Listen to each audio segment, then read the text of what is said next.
Bien sûr, vous avez déjà entendu la nouvelle, le casse du siècle, un grand braquage digne d'un film d'action, avec un mode opératoire inédit, en plein milieu de la journée, au vu et au su de tout le monde, au musée du Louvre, à Paris.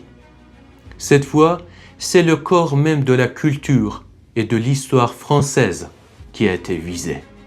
Un coup audacieux, presque impensable, qui a choqué le monde entier. Bienvenue sur ma chaîne, je m'appelle Reza. Le casse du siècle. La dernière fois qu'on l'a entendu, c'était en 1992, le vol de la Banque de France. Butin estimé à 146 millions de francs a été dérobé. Mais cette fois, c'est au cœur de Paris, au premier arrondissement, le Louvre. Mais le Louvre, lui, n'a pas toujours été un musée, et à l'époque, il n'avait pas besoin d'autant de soins ni d'agents de sécurité. À l'origine, c'était une forteresse, construite en 1190 par le roi Philippe Auguste, pour protéger Paris des invasions. Sous François Ier, le château médiéval change de visage. Il revêt peu à peu les attures d'un palais royal, symbole du pouvoir et du raffinement de la monarchie française. Mais il faut attendre le 10 août 1793 pour que le Louvre ouvre enfin ses portes au public en tant que musée national. Sous Louis XIV, le roi Soleil, le bâtiment est agrandi et relié au palais des Tuileries, formant un ensemble architectural grandiose. Et il faut encore plusieurs siècles avant qu'apparaisse ce qu'on surnomme aujourd'hui le triangle de Paris, la pyramide de verre conçue par le célèbre architecte Léo Mingpei et inaugurée le 4 mars 1988 par le président François Mitterrand. Cette œuvre audacieuse, d'abord controversée, est devenue depuis l'un des symboles les plus emblématiques de Paris. Plus de 620 000 œuvres, dont environ 35 000 exposées en permanence.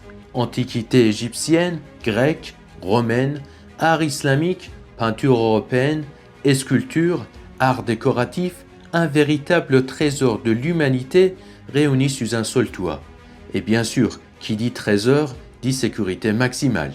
Le Louvre est protégé par un système d'alarme sophistiqué sur toutes les vitrines et fenêtres, des caméras de surveillance internes et externes, et pas moins de 1500 agents déployés sur l'ensemble du site.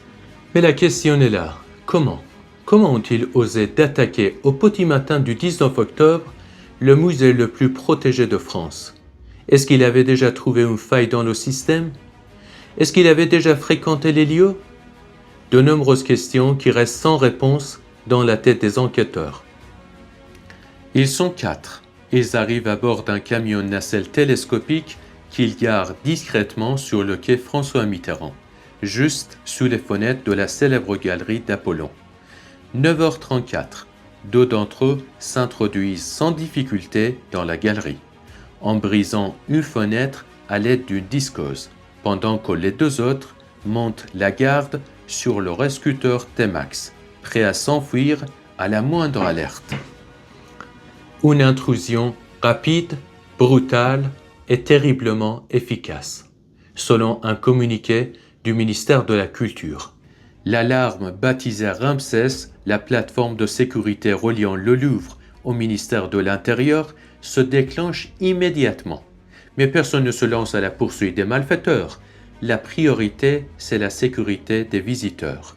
Les responsables du musée procèdent à l'évacuation, tandis que les 2 cambrioleurs poursuivent leur œuvre destructrice. 7 minutes, c'est tout ce qu'il leur faut. 7 minutes pour dérober 8 objets d'une valeur inestimable.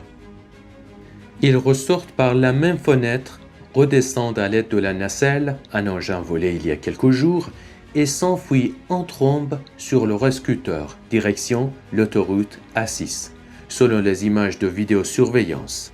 Les policiers arrivent sur place.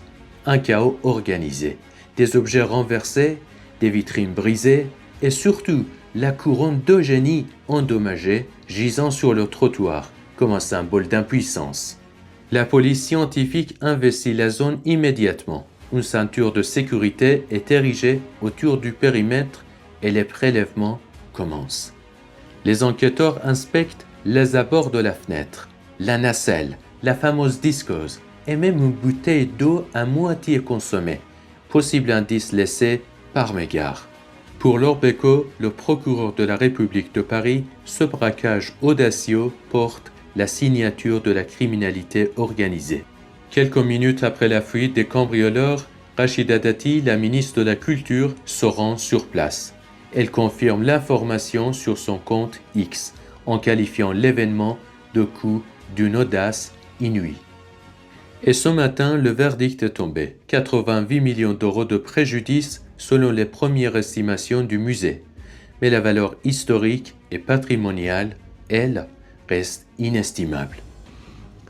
Les questions s'accumulent. Sont-ils connus des services de police? Est-ce qu'il était déjà commandité par un riche collectionneur quelque part dans le monde? Est-ce que cette affaire dépasse les frontières de la France? De nombreuses questions qui restent pour l'instant sans réponse. Merci d'avoir regardé cette vidéo, je m'appelle Reza et à bientôt.